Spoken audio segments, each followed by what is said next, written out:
And the next group to take the stage, the students from P福井Marshall High School Team C and National Fonsi Senior High School. The title is Break the Wall. Give a big hand.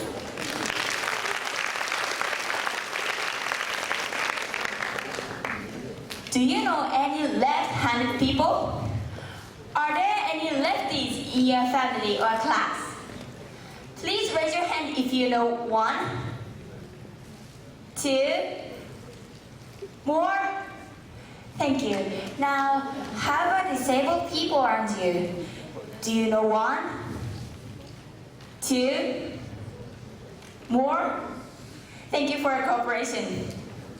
In Japan, the rates of lefties and that of disabled people are almost the same, about 7%.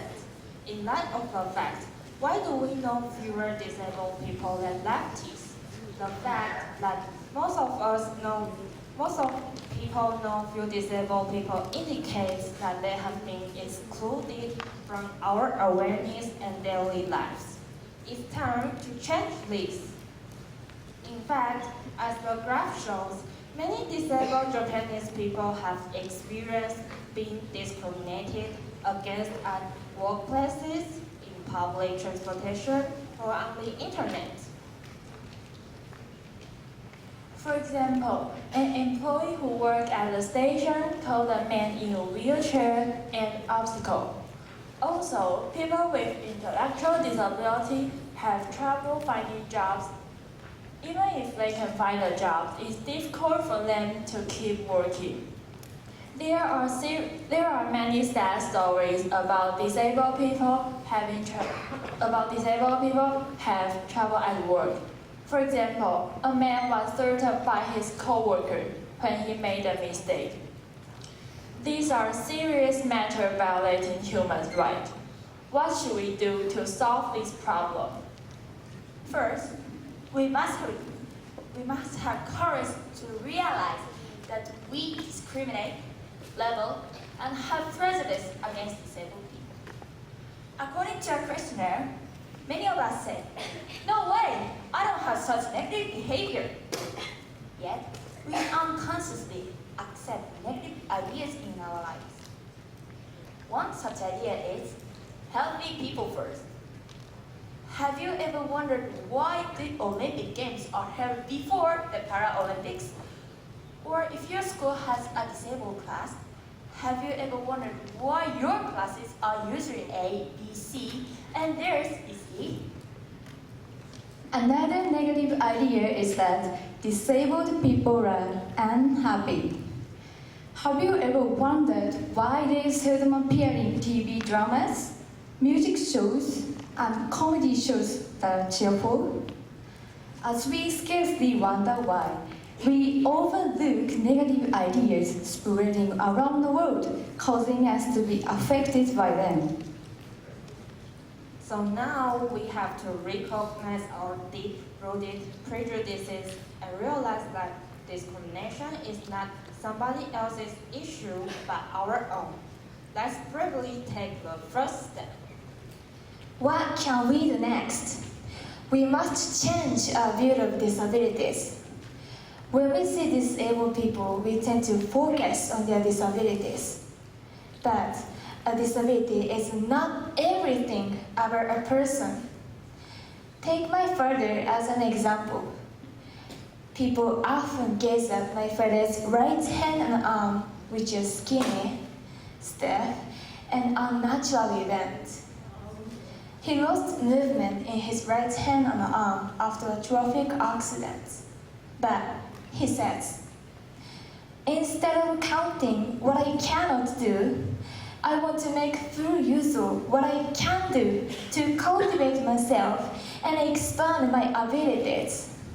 So, I want to tell people, he is a reliable father, a capable systems engineer, and a humble leader of the community. His name is not who he is. Now, why don't you reflect on yourself? You may not be good at sport, but good at study. You may be an excellent pianist, but a horrible singer. Thus, it's wrong to label people you see as disabled. Please remember that disabilities are only one part of a person and that everyone is an able individual. I believe this is the most essential mindset. Lastly, we must act. Communication is what disabled people want most. But what does good communication look like? To find the answer, we joined a wheelchair basketball team. At first, we didn't know what to talk about or which part of their body to look at. We also worried that we might injure them if we played normally. However, as we played together, shared our joy, when our team scored, we found everyone smiling naturally. We found that enjoying something together can create an equality in relationships. This equality is vital for good communication. Imagine you find a man with a cane on the street. Will you say, "Are you going to the station? I'll take you there." If you say this, you may upset him. Instead, you should say, "Are you going to the station? Why don't we go together while chatting?" Hopefully, the man will say, "Yes, let's do that." First example shows prejudice, while the second shows friendly feelings. This example is proof that a sense of equality is necessary to create good communication. In the near future, as normalization is promoted and our society ages, we will have more opportunities to communicate with disabled people in our workplaces and communities. As these opportunities come, we must remember to have fun together. This is also true of volunteer work, in which our main role is to support people with disabilities. Many people think that they must learn skills and earn qualifications before volunteering.